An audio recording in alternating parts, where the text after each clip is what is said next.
It's really unusual for me to be here. I'm a CNBC correspondent, but this is only my second time inside the building at the New York Stock Exchange because I cover Washington for CNBC. So I'm walking around here like a tourist this morning, taking cell phone pictures and whatnot. It's very cool. So a couple of thoughts. One is that normally whenever you go to a panel discussion, they ask you to please turn off your cell phones. For this one, I think we should ask everyone to please turn on your cell phones as we begin. Feel free to tweet anything that you see up here using the hashtag NYSESMD. Anything you agree with, anything you disagree with, but don't tweet anything that you disagree with that I say. But I appreciate the chance to be here, and Pete, thank you for inviting me to this. And I think this is a key issue that we're all grappling with. I just got on Twitter myself at the beginning of this year, and I'm still sort of trying to figure out how a reporter can use Twitter as a tool to advance both my reporting and getting stuff out that I know before other people know it, and also to find out what my competition is up to in as close to real time as possible. So I just think it's an exciting development, and we're using it in our industry. And what this panel is about is a chance to hear how everybody else is using it in all different sectors across the board. So on the panel today, we've got Roger Drake. He is the Senior Vice President of Marketing and Communications at Morton's Restaurant Group. Joseph Hall, he's a partner at Davis Polk. Edward McFadden, a Vice President of Policy Communications at Verizon Communications. Pete Snyder, of course, who you may know, is the founder and CEO of New Media Strategies. And Patrick Taylor, Vice President for Communications of Meredith Corporation. And let me start just here on this end with one quick question, because this is a universe that's very new to me as a reporter, and I'm, as I said, trying to get my feet wet in it. But I'd love to know from each of your sectors, one thing that you're doing now in the social media space that you weren't doing a year ago, a year and a half ago. Because for me, I know the answer to that question is everything I'm doing in the social media space I wasn't doing a year and a half ago. But why don't we start on this end if you just have a couple of thoughts here of what you're doing now that's new. Well, we just announced that we're actually launching a new channel on YouTube called Digs. That's going to be original content for them. Created through our expertise through Meredith Video Studios. So that's something that's kind of brand new for us, but it really builds on what we've been doing in terms of video across the social media networks. And that's something that we really just started doing about a year ago, and now have rapidly expanded our usage of that in terms of our content expertise. That's interesting. Ed? I think probably what Verizon's been doing is we've fully integrated most of the social networks into our TV service, Files, which is available up and down the East Coast, so that everybody who is watching TV can at the same time on the same screen participate on social, Twitter, Facebook, everything else, link, send things around. It's a fully integrated platform with the internet in a way that you wouldn't have seen a year ago. So law firms themselves are, of course, late adopters, and so that's not a place where a lot of law firms have jumped in as principals. But over the course of the past year, we've had a huge increase in the number of questions that we're getting from corporates, from the in-house legal departments at corporates, mostly wondering what in the world they're supposed to do with their guys in the PR department, the marketing department. Wait, is that because of people like me? And at Morton's The Steakhouse, so what we're doing, actually like today, right now, our team is tweeting sound bites from this conference. So we're trying to do a lot more of the real-time type stuff when we do speak, our CEO, when he's on business shows like CNBC, that type of thing. But the thing that we're really focused on moving forward, a big part of our business at Morton's is business travelers, and we work with a lot of convention and visitors bureaus around the country. So now what we're going to be doing is engaging with a lot of conventions that are coming into town in advance with the key speakers at those conferences, and kind of creating forums, maybe in our bar, in our private dining room at Morton's, a lot more of that like actual event engagement. And Pete, I remember Pete explaining to me a lot of this stuff a decade ago, where it was all headed. So whatever you're doing now that's new is probably what I'll be doing like 6 or 8 years from now. So I'm curious to hear your answer to this. Well, when you're foolish enough to name your company New Media Strategies in an ever-changing industry, you better be innovating all the time. So, at NMS, and in large part thanks to our, and this is a shill shout out to our parent company, Meredith Corporation, just signed a deal to give us reach in 12 different countries and territories around the world. So for us, the name of the game is global, mobile, and social. fusing all those together. When you're working with top global brands, they don't want just a solution in the US or in North America. They want to be everywhere because social and mobile is everywhere. I know each of our panelists have had a chance to prepare a couple of slides for us, and I want to have an opportunity to go through those. And I've got an order here, predetermined by totally random lottery. Roger, I think you're first up on deck here. Great, excellent, thank you. Is there a, oh, here we go, okay, great.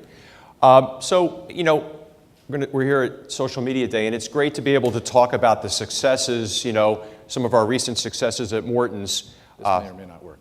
Oh, okay, great, thanks. But let me start, because I also want to give an example of how we deal with difficult situations through social media.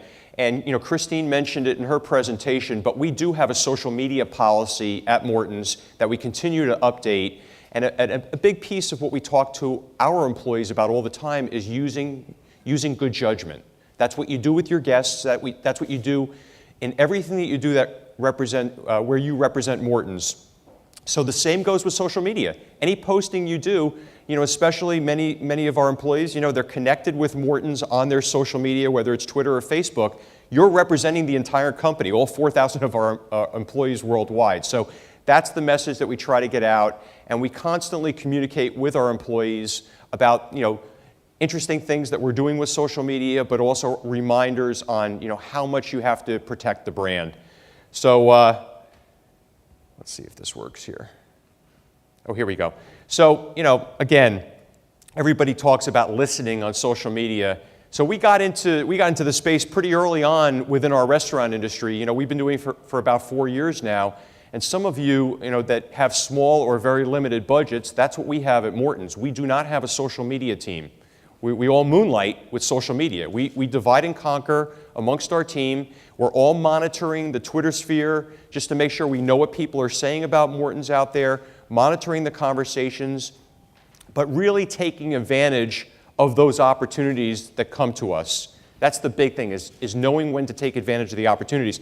So we had a great situation a few months ago. Peter Shankman, many of you know him on Twitter. He's got over 100,000 followers.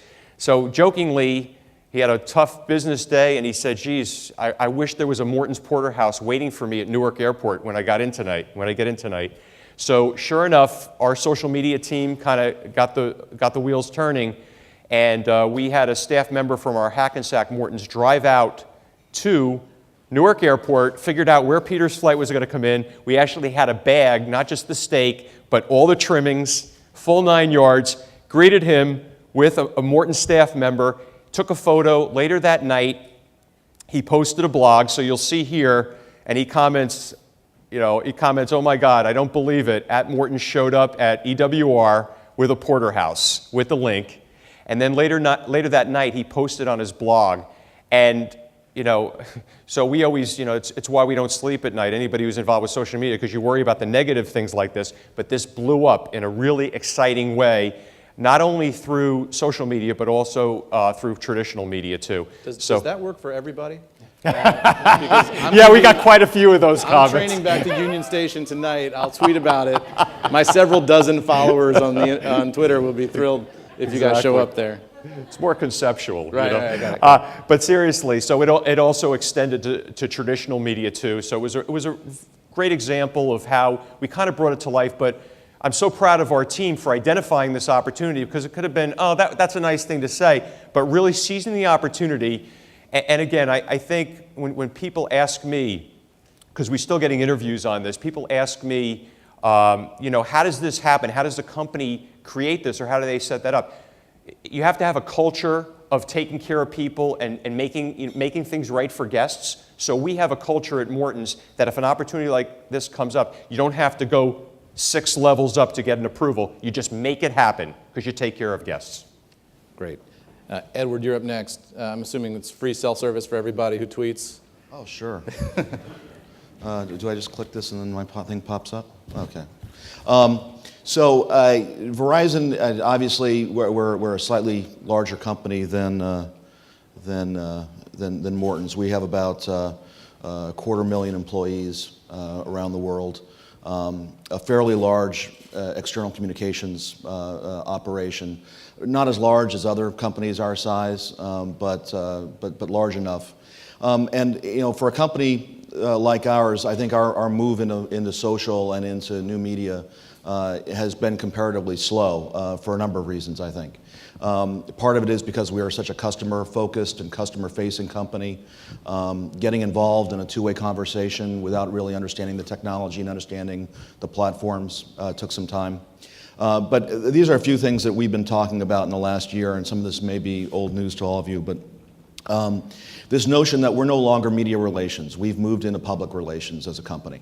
And that's because in the social world, it really doesn't matter who's on there, and they don't distinguish between whether or not they're a customer or not, or whether they're a journalist. They basically want the information and they're getting it. The thing is that there's no longer any old media or new media. It's just media for us. Everything that we do online, we're doing in other ways.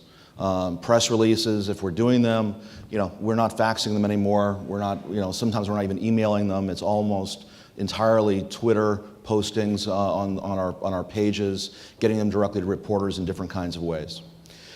Framing, which is changing the way we actually pitch and the actual way we talk about our products and services and everything else. We try to create narratives around all these things so that it's adaptable, and the same kinds of stories that a customer may be hearing are also serving the same purposes for the reporters. Ecosystems, which is one of these new buzzwords around the internet. But for us, it's really the cross-platform integration that we have, one way or the other, related to the way we talk to consumers, the way we talk to reporters, the way we talk to the public in general about what's going on. And then finally, the two things that we're really focusing on right now, obviously, are video, which is increasingly a key driver for our messaging and how we do things online and elsewhere, and then mobility, which for Verizon is just kind of a no-brainer to some degree. But increasingly with reporters everywhere and largely mobile now, you've got to start adapting and doing those kinds of things. So what do we have? Well, basically, we've got we use the social platforms just about everything, for marketing, our corporate responsibility and communications, external, and then increasingly we're using it for customer care. We have a lot of consumers out there. Some of them are unhappy. They need help. Their file system isn't working properly. They need to engage.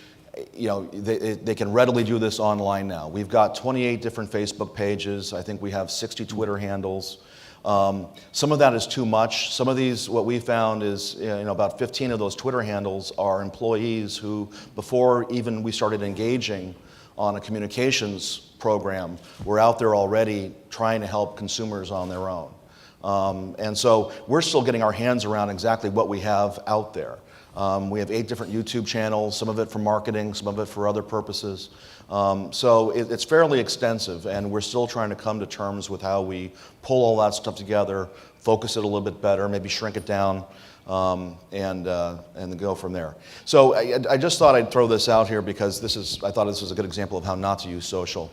So you may know that Verizon had a labor issue over the summer in August, and it was interesting watching from the sidelines and watching our labor colleagues kind of go to town on this and use social in a completely different way. And in fact, they were really trying to use Facebook as an organizing tool because you had all these people out on the picket lines trying to communicate with each other. The problem was they didn't seem to understand that everything that they had set up was public. So everything that you saw on Facebook, anybody else could see. It was one of these things where we were kind of surprised at how aggressive they were, the tone. They were posting Twitter photos of folks that were out trying to do jobs, things like that. And then they started doing videos and posting them on their websites. And this is a little bit salty, but I thought I'd at least play this one for you. I think it's only about 30 seconds.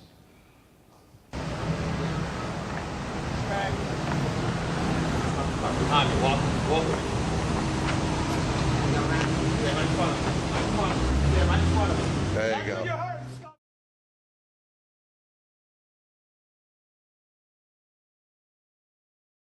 That's who you heard. You're taking it from our family. Good job. Go back where you came from. Look at her face. Scab. Look at her face, Scab. That's who you're hurting, Scab. You feel good tonight? Go home, you bunch of scabs.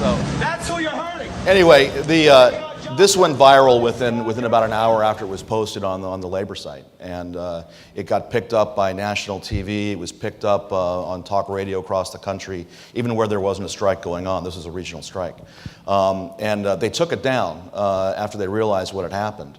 But as happens everywhere on the internet, 4 other people had already made copies of this and already had it up on 15 other sites unrelated to labor after the fact. And it's probably still out there somewhere if you go out and look on it. But it was one of these things that kind of became the pivot point for the discussion and how public perceptions shaped the debate around the strike. And they weren't able to put it back in the box afterward. I'll be real quick here. Finally, the one area that I thought I'd throw out here is how we operate in the policy world in Washington, D.C., which is very different for a company like ours. And the reason I'm comparing it to zombies is that the issues that we deal with, even though they would seem to change by name or something else, never really die. They have a different package. They pop up 2 years later, and we have to deal with it all over again. There's this toxic mix often with issues like net neutrality, where you have politics getting involved with what's going on with our issues from a really rudimentary policy position. And it's really difficult to get your arms around it. So really what we've done is about 5 years ago, we started launching a policy blog. And it was one of the first corporate policy blogs in the country. And we get great reviews for what we do. It really is not a marketing product. It is almost exclusively focused on policy issues. Increasingly what we're doing with this now is beyond just engaging with posts, we're actually now turning it into more of a news hub. And I'm using it more for the reporters that I deal with, and building things around videos, educational videos, white papers, studies by third parties. We're doing a host of different things and creating a kind of a one-stop shop. So reporters who are trying to get their handle around an issue, not necessarily just Verizon's perspective, but a broader perspective, can come here, get our perspective, but all at the same time have access to a lot of the materials and information that typically they used to call up for, and we have to dig around and email it out or mail it or do something else. So that's really kind of where we are operating in this space.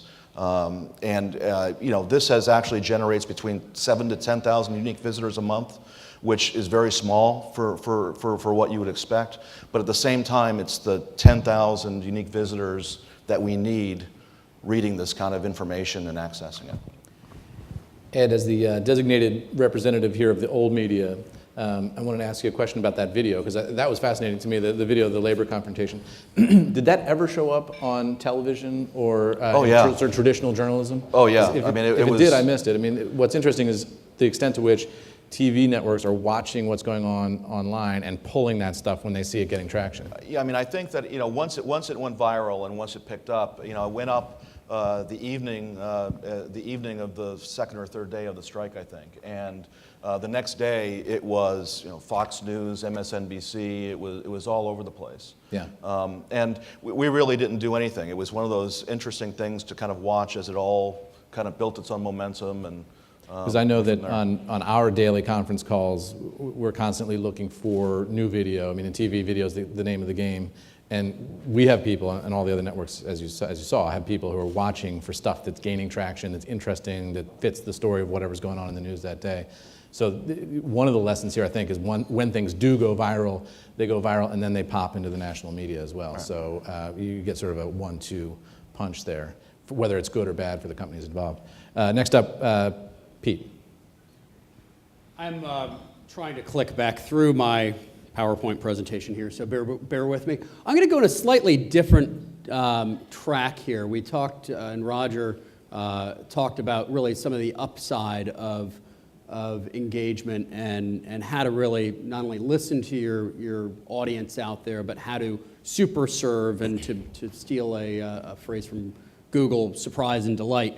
I'm going to talk a little bit about some of the challenges that corporations and brands are facing out there and what they really need to be paying attention to. And I'm not going to be talking about Occupy Wall Street. I think that's a good dialogue that needs to happen in the country. And sometimes it gets out of whack here or there, but I don't really view that as a threat per se for corporations and for brands.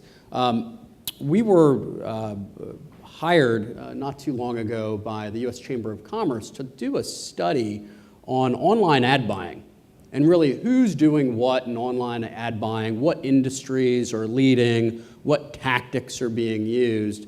And I say this with my wife sitting right up here. The number one most innovative industry and the industry that spends the most money on social advertising and online advertising is the pornography industry.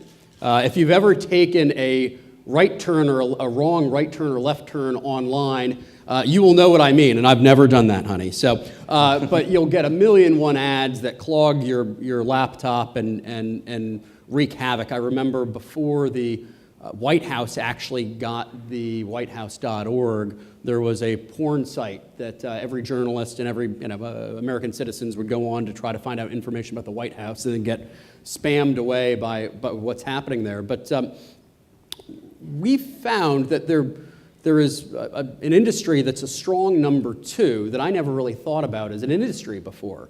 When you think of trial attorneys, at least when I was growing up, I thought of this. I thought of Atticus Finch and Gregory Peck and fighting for justice and kind of a one-man or one-woman band out there giving it to the rest of the world. And this is, I think, the image that most the trial bar really wants you to have. Matthew McConaughey with or without a shirt on or whatever it may be. But upon looking at who's doing what online, we've really found that the trial bar acts like and spends like an industry. So in sizing up, what does it all mean? Well, let's do a quick little look at what Ford for the Mustang spent in online keywords alone. And we focused in on online keywords because it's really the gateway drug of online advertising. It's the easiest one to use. It's the easiest one to measure. So Ford spent a little over $2 million on online keywords for the Mustang. iPad and iPhone revolutionized their categories. $20 million. We found in a year alone that the trial bar spent over $50 million in targeted keywords. Let's look and compare that with the vaunted 2008 Obama campaign that changed the rules forever on how online advertising and how online campaigning was done.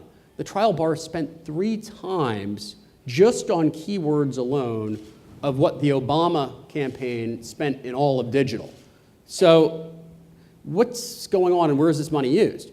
We did a look at one particular firm that bought up 1,000,001 different properties online, on mesothelioma, on spinal issues, on anything really under the sun. And it really looks like the digital version of ambulance chasing, of really buying up keywords and any issue or any problem that can happen out there, targeting industries. I think this is Christine Varney with her DOJ hat on. This kind of looks like one of those Soprano-like maps of how everyone's interconnected.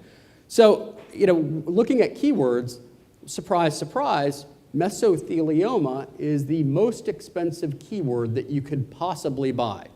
And there's 5, 6 different iterations of that. And you compare that with Ed's industry, communications, it's far lower. You compare that with the energy industry, which isn't afraid of spending money, half the price. If you want to buy an AdWord for Lady Gaga, $5 versus the 75 plus for an issue like mesothelioma. And the great thing about Google is they love the free market.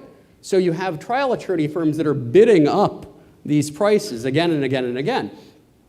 So, how else is the trial bar using social media? Well, If you look on your, what is this, on your right, there's a firm called Motley Rice. And if you look at who they're following on Twitter, it looks like whoever's controlling this handle is a news hound. Okay, you have Ariana Huffington and PBS and Fox Business. They either could be a news hound or, as is often the case with Twitter, if you follow someone, instantly they follow you back. So really, this is a tactic that a lot of firms are using to following news organizations in the hopes that they just follow back instantly, and then they're taking a direct feed of whatever these firms want to say and hoping that it turns into earned media. On the other side, on the left, I'm a diehard Philadelphia Eagles fan, okay? And I tweet about social media, but I tweet about the Philadelphia sports and the Eagles all the time. As we were doing this study, I was 15 minutes away from going into a meeting about it. I got followed by someone who claims to be a Philadelphia sports fan, who also front and center said, I am a personal injury attorney, and here is my number in case you need it. So, I mean, very, very aggressive tactics being used online. If you go to some of these key terms, you'll look at an issue like whistleblowing and government fraud, which I think everyone in this room is against. But you'll go to a website, then you'll look at a Twitter handle that talks about something which, banning asbestos. I think that's not a bad thing, although it's heavily marketed and looks more like Pepsi Max or something like that. Well, no place does this disclose that it's really a trial attorney firm trying to get people to follow and get information about asbestos. Same thing with FDA recall. I think it would be great, and the government does participate on Twitter. This looks like an official FDA recall Twitter handle. Not at all. Trial attorney firm trying to get people into some of their litigation.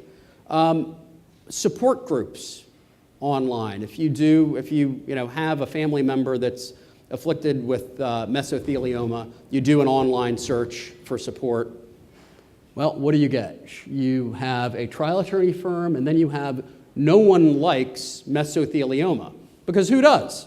And that leads you to a Facebook page about mesothelioma and asking you to like or not like it, and then a patient care group.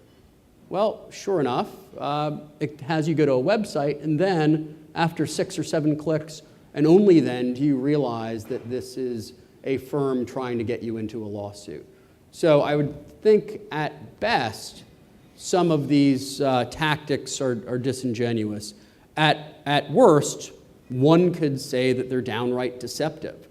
You have different firms out there that are trying to cash in not only on federal regulation, such as fraud, but also really they would make Law and Order, ripped from the headlines, look a little silly and a little slow. 9/11 issues. Well, sure enough, you do a search for 9/11 healthcare, it leads you straight to a firm that's trying to get you into a lawsuit. So these are the types of issues that corporations are facing and brands are facing, whether they know it or not. The most aggressive tactics out there. This is the new norm. And are you listening? And really, are corporations prepared to deal with this? I think that's a great segue to go to the one lawyer on our panel. I was going to say, when I said lawyers related options, I wasn't thinking of our brethren in the plaintiff's bar. But, yeah, you're not going to find Davis Polk getting a lot of clients through Google keywords, I don't think. But I just wanted to just real briefly go through the boring stuff, just to talk about how what the federal securities law overlay is with social media. And the key point is that the SEC has said this, or at least staff members have said this as recently as this summer, is social media is like any other corporate communication, and it raises the same sort of securities law issues as any other corporate communication. So obviously corporations are communicate through a lot of different channels and for a lot of different reasons. They advertise, they send out product press releases, but they also send out communications that are directed to the market. And most corporations understand and have policies in place to make sure that the right people are communicating on the right topics. And the same applies to social media. There's no special treatment or no special exceptions for social media when it comes to the federal securities laws. The five things that I think any corporation needs to bear in mind with respect to the federal securities law implications of their employees twittering and Facebooking and things like that are Reg FD, Rule 10b-5, Reg G, and then if the corporation is engaged in a securities offering or is engaged in a proxy contest or something like that, they might want to think a little bit differently about what they're allowing their employees to do on an unmonitored basis. FD, everybody in the financial, or anybody who speaks to the financial press within a corporation understands Reg FD, and they've had Reg FD training. But basically, Reg FD, or sometimes called fair disclosure, is the basic rule that says that if a corporation is going to issue some material news, they have to do that broadly and in a non-discriminatory fashion, the idea being that they can't call up their favorite analyst and let their favorite analyst know that information first, as might have been going on 10 or 15 years ago. Today, it's pretty clear that social media are not a good way to communicate material non-public information, and that's because people haven't gotten comfortable, for good reasons, that twittering something or posting something on Facebook satisfies the requirement that that material information be published on a fair, broad, non-exclusionary basis. I think on the other hand, we've seen a big increase in corporates supplementing their Reg FD disclosures through social media. It's become quite popular to tweet during earnings announcements, and what a corporation will do is sort of have a designated Twitterer who's basically following along with the CEO or CFO presentation and sort of highlighting things, maybe emphasizing things or giving background information, and corporations seem to be thinking that it's a good way to kind of supplement the earnings call and maybe connect with people that otherwise wouldn't be as tuned into it. Some corporations are also using Twitter feeds during their annual meetings. We think that's a little less popular than during earnings releases or earnings calls, and that's probably because annual meetings are pretty boring, as most people know. Rule 10b-5, non-misleading disclosure. This is the liability point. Just like a misleading press release can attract securities liability, so could a misleading tweet or a misleading Facebook post. There is a safe harbor, as most people know, for information that's forward-looking in nature. The safe harbor requires, though, in the case of a written communication, that you sort of have a list of, or at least a link to the risk factors that can make the forward-looking information not turn out as forecasted. Query whether that's possible, or whether that's whether somebody tweeting can jump through the hoops that they need to jump through in order to satisfy that safe harbor. Non-GAAP reconciliations. The CFO certainly knows that if he or she uses a non-GAAP reconciliation in a report or in a press release, they've got a non-GAAP term in a press release or a report. They have to reconcile it to the nearest GAAP term. Again, that may be a little bit difficult to do in the context of social media, although we have seen a lot of companies solve the problem through, for example, tweeting links to a page on their corporate website that actually contains the required reconciliation. And then just a couple quick points on securities offerings and proxy contests. Securities offerings, whether they are public or private, in other words, whether you're doing an IPO or a big follow-on or a debt deal or something like that, or whether it's a private placement, are extraordinarily regulated in terms of the company's ability to communicate in and around the time that they're engaged in the securities offering. And our advice to people contemplating a securities offering is you really want to look around and see who's engaging in social media, and just make sure that you're not violating either the gun jumping laws in the case of a public offering, or violating the general solicitation rules in the case of a private offering. And here is where the problems can really get bad, in the sense that an untimely tweet in the context of an offering could require you to do things like file it with the SEC, take liability on it, publicize it, or put it in your prospectus, and could also create liabilities for you for like rescission offers, or good old 10b-5 liability. Same thing with proxy contests, whether around the time of your annual meeting or your special meeting. The SEC's got a lot of very detailed rules, as people in the business know, about what you can do when it comes time to solicit the vote of one of your shareholders, whether through the proxy or the actual vote, including filing requirements, including liability rules and things like that. So we also advise our corporate clients to be careful about the use of social media in and around meeting time. I think there are some emerging best practices for social media, but the very last point is really the key one, and Roger mentioned this. You've got to be careful with it. It's like any other corporate communication. You don't want to let a lot of unknown people throughout your corporation being able to tweet on your behalf. And people should know what they're doing. They should know what they're allowed to do and what they're not allowed to do. The biggest thing that I've seen in kind of reading around and seeing what companies are doing is that there doesn't seem to be a lot of sensitivity yet about retweeting or passing along links to things like analyst reports or analyst recommendations. I think that's a particularly fraught area. And a lot of times we have seen situations where somebody in the marketing department or the PR department sees a good report on a company and they're proud of it. It's their company, so they like to pass it along. That's the kind of thing that if I were an internal lawyer at a large corporation, I'd be quite concerned about, and one of the things that I'd be looking out for. So that's it on the legal side. All right, why don't we move over to Patrick Taylor? All righty.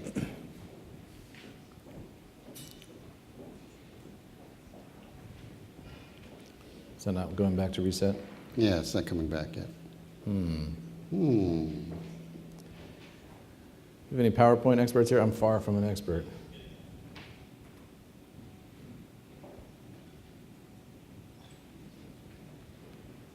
There we go. Miracles occur. Just a little bit about sort of who is Meredith. We are a company that people really know us by our brands. We are the largest media and marketing company serving American women, reach over 75 million women, and we just got a little bigger because we just acquired Every Day with Rachel Ray recently, the magazine, so we actually have expanded that number. We have a very diverse portfolio of products and services, including print, digital, as you see, broadcast, data analytics, and a media marketing services arm, Meredith Accelerated Media, which New Media Strategies is a part of. We have the largest and fastest growing women's lifestyle network on the web. We have over 25 million unique visitors per month of that. We offer licensed products for many of our brands, including we sell over $100 million a month in Better Homes and Gardens Walmart products through Walmart stores. And we trade right here on the New York Stock Exchange under the symbol MDP. When we started working on social media, and obviously as a media company, you're kind of always a little bit ahead of the curve. You hope on these things. Sometimes you're a little bit behind the curve. We kind of set out some key media goals for ourselves, like what do we really want to do in the social space? And I think that's really an important thing for people to think about before you expand your social activities. One is, for us, it's all about driving brand growth. We're our brands. Our customers know our brands. They know Better Homes and Gardens. They know Ladies Home Journal. They know More Magazine. They know Family Circle. They know Parents. They know our brands. And we saw that as an opportunity to expand that conversation with that audience of women. One, we also want to provide expertise to our clients and customers. Through businesses like Meredith Accelerated Marketing, we work with a range of very large companies, people like Kraft, Chrysler, and others. And we wanted to be able to take the knowledge that we had and help them build their content databases as well, and their content communications. We wanted to also broaden our overall reach with what we call our next generation of customers. We know who our customers are now. We have a database of over 85 million consumers. We have about 500 data points on every one of those consumers. So we know a lot about who our customers are right now, but we want to know who's our next customer. And we felt that social media was an opportunity for us to really begin to expand that dialogue with our next customers as they come through the pipeline, because we know that's important for us to grow our business. We also see it as an opportunity to create new revenue streams. And by doing that, we felt that the best way was to use it to grow our brands. The bigger our brands become, the more opportunities we have to grow our revenue streams. And the last thing we set up was we wanted to facilitate knowledge across the enterprise. We felt that it's really important for us to share knowledge within our company. We've become a very complex matrix of businesses and brands, and we felt that it's really important as a company, because it's really part of our corporate culture, that collaboration is what we always call our secret sauce. And so we use it to share information internally. It's a way for us to really then, for people to understand, gee, there's somebody out there within my company who knows a heck of a lot more about this area that I'm getting into, who can help us move the business forward. And so we've really kind of used that as a framework for when we look at social media. So I guess the big question is, okay, so what's working for us? Fans and followers. We started this, again, like everybody else, several years ago as this exploded on the web. We have nearly a 1.5 million Facebook fans for our brands, over 500,000 Twitter followers for those brands. And I think that, again, that shows to the point that we're very focused on brand engagement, because that's really how we see are going to grow our business. We're very precise in our targeting with what we do with social media. We look at the events in people's lives.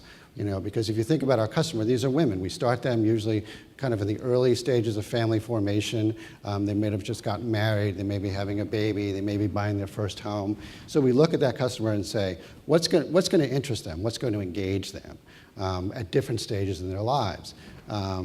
And I brought up an example here. We just did something called a Carve a Pumpkin app on our parents.com website.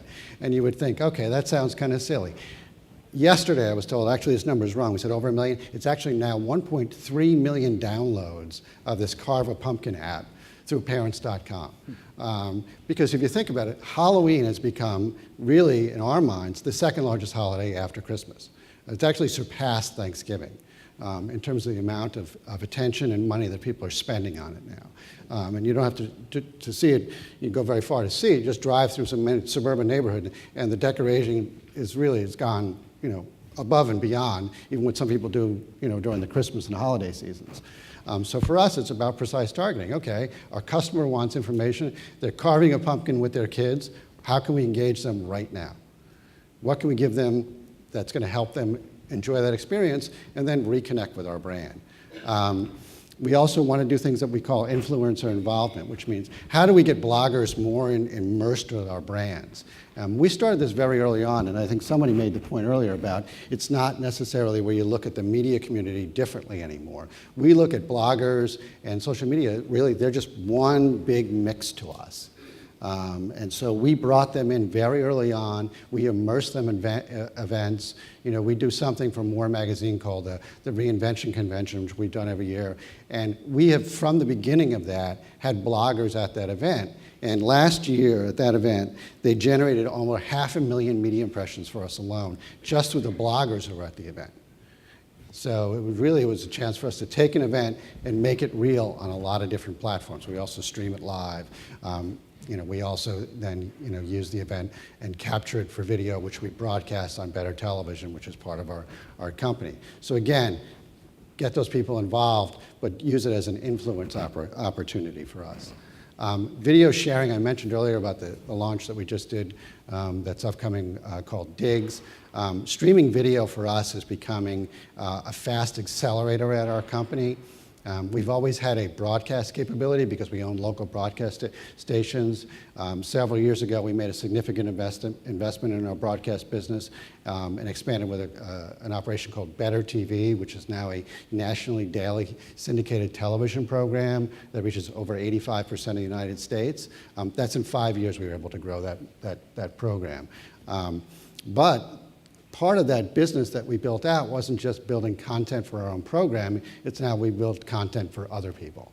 So we're going to be providing video content. We've already done it in a number of cases, but we're going to rapidly expand that business over the next couple of years because we really see that there's tremendous opportunity there for us. And again, we're the expertise. We've always been the content curators. If people really want to know about, even if it's Thanksgiving questions, they really want to know, okay, how do I, what's the best way to make this turkey and I don't burn it because it's just going to annoy my in-laws? What do I do? What are the best techniques? Well, we have a world-class test kitchen that with experts who've been doing this forever, who can show people exactly how to do this and do it right. And avoid a lot of headaches, because you have enough when your in-laws come over for Thanksgiving. We also, have been doing a lot with contests and promotions. And the interesting thing for us in this is it's kind of reinvented for us things like cover contests. Anybody who loves magazines, and I've been in the magazine business for almost 20 years, magazine cover contests have been around for a long, long time.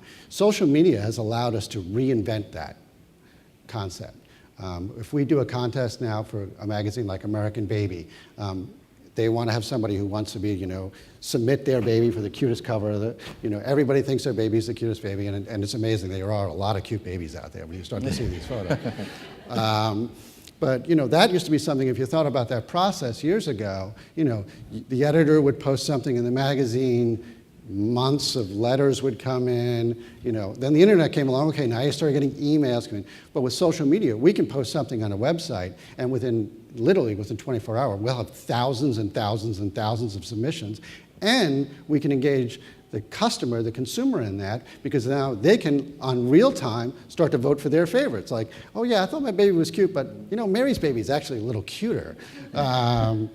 So it gives us an opportunity then to get the customer involved in real-time activity with the brand, which for magazines was always a challenge for us. When you think about it, it's a process that used to take 3 months ahead to plan out a magazine. Now, we are using social media to engage that customer in real time. And that really has helped us change the game. Because we know right away if they're interested in something, whether it's on our website, on our social media site, or on our Facebook pages, or if it's something that they saw in the magazine. And we see it with simple things. We could have someone on the cover of a magazine wearing a certain dress, for example, and literally, if the customers out there are excited about that, our Facebook pages will just light up. They will actually just light up with, where do I get that dress? I want to get it right away. We had Michelle Obama on the cover of Better Homes and Gardens recently. She was wearing a very simple dress that I think was from Talbot's or someplace. The store contacted us like 24 hours later and said, that dress is sold out. It's literally out of inventory. And we saw it because we warned them and said, guys, we are getting lit up on our Facebook pages about this. The customer is really interested in this. Something that else is working for us really well are coupons and specials. You hear a lot about what's going on in the coupon space. I mean, you guys have covered it. Everybody's sort of covering what's going on now with places like Groupon. It is a Big day for Groupon today, of course. Yeah. Over at another stock market down the street. Yeah. Pricing last night, and Yeah, public today. Exactly. So it's a big activity out there. And if you think about customers today, they're looking for opportunity, and they're looking for value, and they're looking for savings. And we know that about our customers. We launched a product about 2 months ago called Recipe.com, which really combines great recipes with great savings. And it's really a multi-channel brand. It's doing exceedingly well for us. We've had tremendous sale at the newsstand, which again, in this environment is surprising because in most magazines, the newsstand has become a tough marketplace for us. We launched a voice-activated element on it for our mobile device, which allows you to create a voice-activated shopping list. within a couple of weeks, we had over 100,000 downloads of that voice-activated device. So that gives you a sense of how quickly the customer is interacting with us. And we also, one of the things that's really working for us is sort of what we call online advocates. When we work with clients and customers, and this is something that Pete's group does, exceedingly well, they are looking to say, well, if I want to reach, moms, or I want to reach active women, working women, or I want to reach, different targeted audiences, we can tap into our databases and our customers and create an opportunity for those clients to really connect with them on a one-to-one conversation. And that's really something that's helping us grow our business significantly now. And I think, Pete worked on a program with us for one of our clients that they did an outstanding job. And I know I've got the numbers wrong, Pete, but I think they went from like 75 Facebook followers or something to like 700,000. I mean, it was just this incredible growth.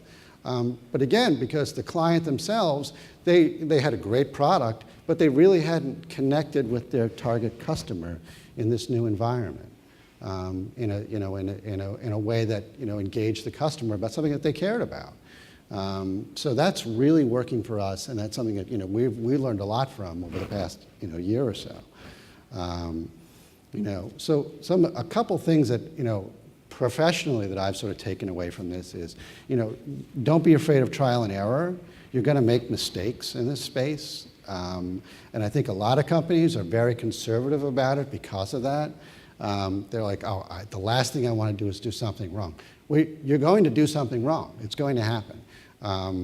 But you're going to hopefully learn from it. You can't work in isolation.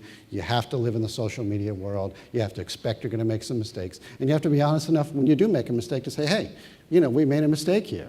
And step up to it. You have to respond quickly and smartly to things. One of the things that I'm always encouraging people to do is, avoid corporate speak. You have to kind of come down from the mountain, I call it. I think it's very easy when you're talking to your customers to have this sort of corporate talk, if you will. For us, our customers don't want that. They're used to, talking to our brands and hearing from our brands. So we try to cut that kind of clutter out when we can. Obviously, we work closely with our lawyers if it's something that's a corporate matter. But again, even there, we say, hey guys, we can't frame it in this kind of language. It's not the way people speak. So let's frame it in a language that, again, is within legal guidelines, but it's in a way that makes sense with our customers. And I think that's an important thing to do. Understand your customer in terms of the matrix of the social media world. As I mentioned earlier, we have a huge, huge licensing business for some of our products. The customer doesn't differentiate between the two.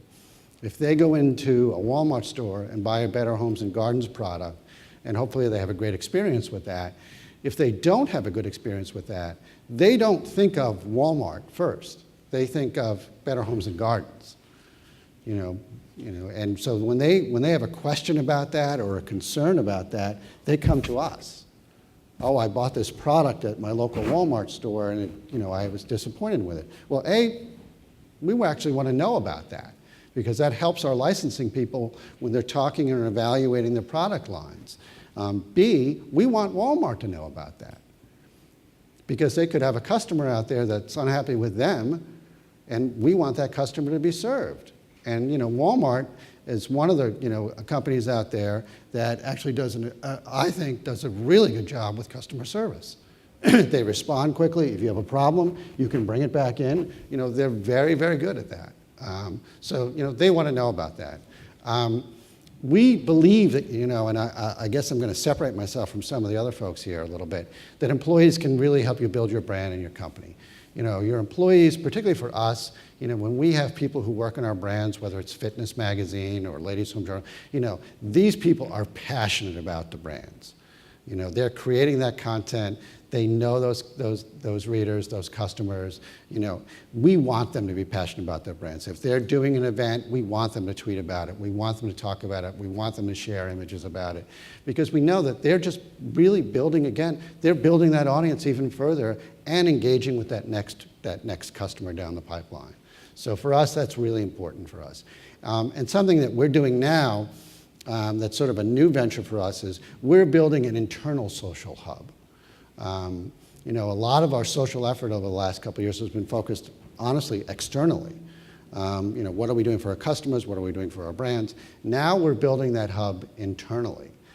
Because when you have a big matrix organization, there are a lot of great expertise out there, and there are a lot of people that you can turn to for information. And so we're really building that out internally, that it's protected, no one can get in it from the outside, but it helps us solve things and move things along quicker within the pipeline so that we're all more productive in our own jobs. So for us, we're using social media as a way to really kind of build that hub so that our business grows in the long term. So that's kind of a, you know, kind of a quick snapshot of how we look at things so far. One of the things I've learned about moderating a panel is that it's very important to try to wrap up as close to on time as you possibly can. We have sort of blown a little bit over our 10:20 promised end time, so maybe if we can just take one quick question. And I know the panelists will be here and they'll be able to hang around after and answer any questions. You can pick their brains. If anybody has one quick question, we can get a quick answer, and then we'll finish up and let you guys get on with your day. Thanks very much. The question is for Patrick Taylor. It sounds like you're making a massive investment in social media here, and I'm wondering if you are able to quantify or correlate this investment to direct revenues and how you're measuring the. Yeah, you know, that's interesting. You know, we've made a pretty significant investment in promotion of social media, and one of the things we've seen a growth in is really in what we call one of our traditional metrics. The audience size for our magazines, when you total up the total audience size, has actually grown over the past 5 years as opposed to diminished. And for us, that valuation is good when we go to marketers, because that's how marketers measure us. They look at your audience size and say, okay, we're going to buy against audience size. So for us, we feel that that's actually helped grow that audience, because now more people are exposed to our brands in more places. So we've actually seen a valuation in that. Just out of curiosity, how big is your social media budget? That's not something we disclose. All right, before we get into any other non-disclosure areas, this is a perfect time to end it. I want to thank the panel. I want to thank Pete and the New York Stock Exchange for inviting me here, and thank you guys for listening to us, and enjoy the rest of your day.